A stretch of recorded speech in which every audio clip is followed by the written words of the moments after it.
Alright, Shalom. Just making a quick video about Christ and just giving a backdrop of Christ's time. Okay? During Christ's time, there were a lot of revolutionary groups who revolted against the Roman occupying forces. Okay? And it was a constant battle that the Romans had to fight to fight off basically these revolutionary groups. Okay? The main revolutionary group in that time was a group called the Zealots. Okay, they were fighting. They believed in the laws and the policies of the Most High God, and they wanted to keep them intact. And they would actually attack Roman forces. Okay, to uphold these. Now, that wasn't always the wisest way to go. Okay, but one wiser came during these times, and his name was Jesus Christ. Okay, and one zealot broke off from that I know of. It could have been a lot more, but one that the book records broke off from that radical group, who was a militant group, and came to a militant-minded group who fights not physical wars but a spiritual war, and that was led by Jesus Christ. But let me read here in Luke 6, and I'm going to read out of this the Inclusive Bible, the first egalitarian translation. Now, egalitarian is just a word, or it's a social philosophy that advocates social, political, and economical, or economic, should I say, justice amongst all people. Okay, so this book is given, its understanding of the social justice that's being portrayed throughout the whole Bible. But I'm going to read Luke 6, verse 13. At daybreak, he summoned the disciples and picked out 12 of them, who he named apostles. So right here, Jesus is picking out 12 that's going to be the leadership of the group. Okay. Simon, to whom he gave the name Peter, and his brother Andrew, James and John, Philip and Bartholomew, Matthew and Thomas, Joseph ben Alphaeus, and Simon, who is called the Zealot. So I'm going to stop right there. One of Jesus in his circle of the leadership of the disciples is Simon, who he called the Zealot. Okay, once again, during Christ's time, there was a lot of revolutionary groups. One of the main groups who actually controlled Israel when the Romans came in 70 AD was the Zealots. But we see Simon, he was a Zealot as well. Okay, let's get a little bit of background of who the Zealots were as a people. Okay, just a little background.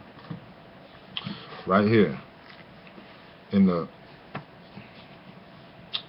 Webster's Ninth Collegiate Dictionary,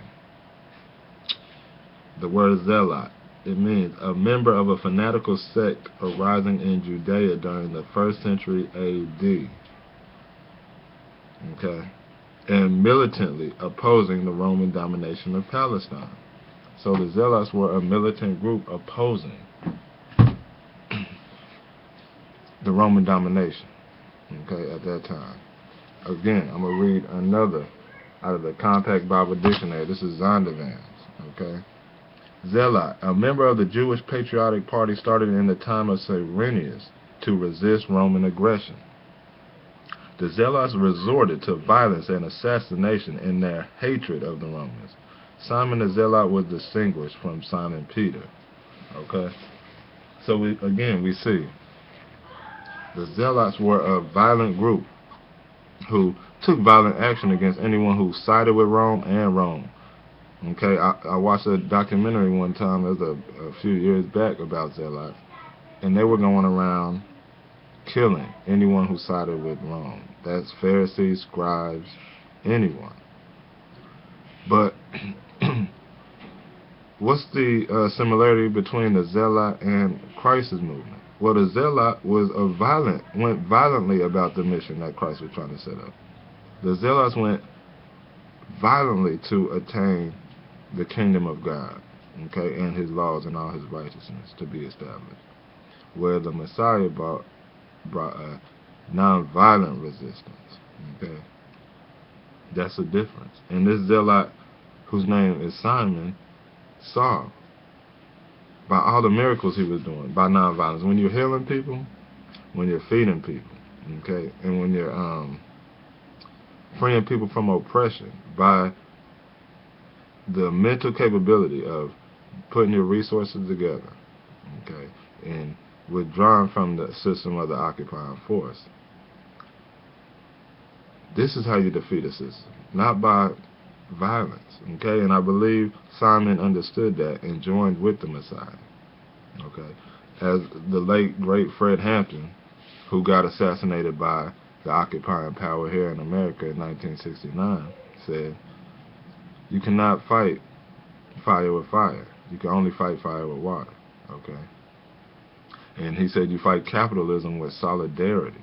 The Roman occupying forces at this time was a capitalist system, okay? And Fred Hampton said you fight capitalism with solidarity. That means solidarity means coming together. And that's exactly how Christ fought then and is continuing to push the fight even to this day, okay? So we see the similarity of the Zealots. And you can look this, you can read about Zealots online. Josephus mentions it, okay?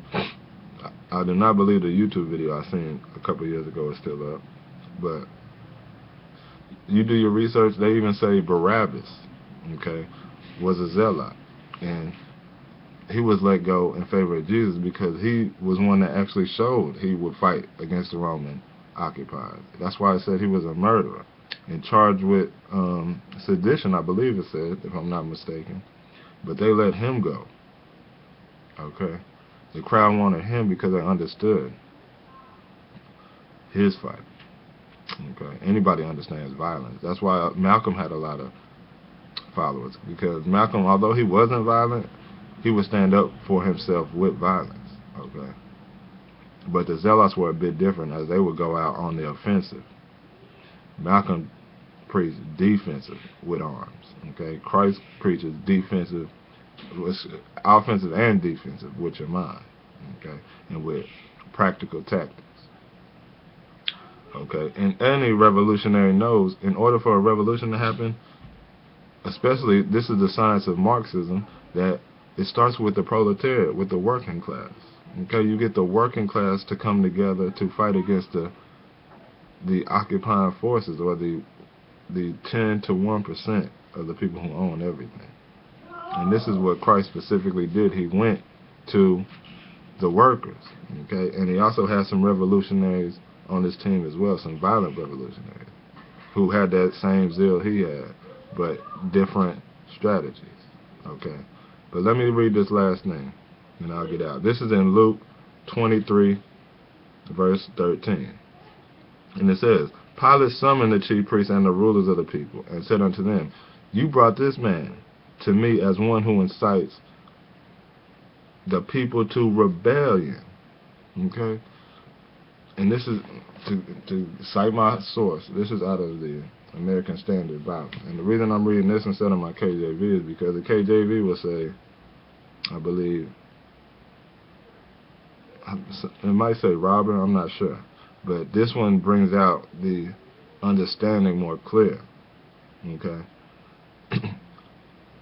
So the people brought Jesus to the Roman rulers as one who recites rebellion or revolution against the people. This must be understood, because even when Jesus got captured by the Roman army, he says, y'all come after me like one who recites a rebellion. But in the KJV it just says there's a thief. Okay, because when you look at in an American mind, you think thief is just one who steals something. But a thief in this time was a bandit. You could look up the word, and it means bandit, or one who's in a group of people who rebel. Okay, even when Christ was hung on the cross between two thieves, these wasn't two people who stole something. Again, look up the word. He was between two people who were like zealots, who went out, killed, robbed, and stole from the oppressor to give to the oppressed. Okay, Christ was hanged between two revolutionaries because the people understood him to be a revolutionary, but not as the violent revolutionaries, such as the Zealots. So the people brought him up before the Romans and the oppressor as one who starts revolution. Okay, because that's exactly what he was doing. But he was doing a peaceful revolution. That's like the people bringing MLK to the American government or the American law because he was inciting revolution. But that's exactly what MLK did. He had masses of people ready for change. Okay, the same with MLK. I mean, the same with Martin. Excuse me. The same with Malcolm. Malcolm had millions of people ready for change, but Malcolm told them to defend themselves with arms. Okay, and both of them had to be killed, just like the Pharisees came together and the Sanhedrin came together and thought up the plan was to kill Christ so the nation of people wouldn't get taken into bondage. Okay, because many were following after Christ. So I just wanted to show the connection between the Zealot and Christ, and that the goals were the same. Zealots just went at it in a more radical way than Jesus Christ, even though Jesus Christ's way is a radical change. They were violently radical. And they thought to be doing God's will because they thought if you kill off evil, that is doing God's will. And who can blame them? I mean, that was their mentality. Okay. So with that, I hope that was edifying. Shalom.